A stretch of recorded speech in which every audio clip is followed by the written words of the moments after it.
ఒకసారి ఒక పెద్ద నల్ల ఎద్దు నా ముందు లేచింది. ఒక్కసారిగా ఒక పెద్ద నల్ల ఎద్దు నా ముందు లేచింది. ఓ, ఇది ఎక్కడి నుండి వచ్చింది?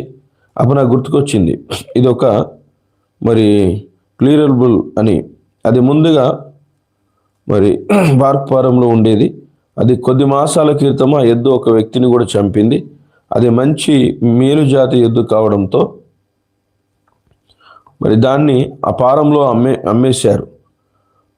అది అక్కడ ఉందన్న సంగతి నేను మర్చిపోయాను. ఇప్పుడు నాకు అది కేవలం 30 గజాల దూరంలో నిలబడి ఉంది. నేను తుపాకీ కోసం చేయి చాచి పట్టుకొని చూశాను, కానీ అది ట్రక్కులో ఉండిపోయింది. నేను ఆనందించాను, ఎందుకంటే అది నా దగ్గర ఉంటే నేను ఆ ఎద్దును చంపి ఆపై దానికోసం దాని వెలను నేను చెల్లించి ఉండేవాడిని.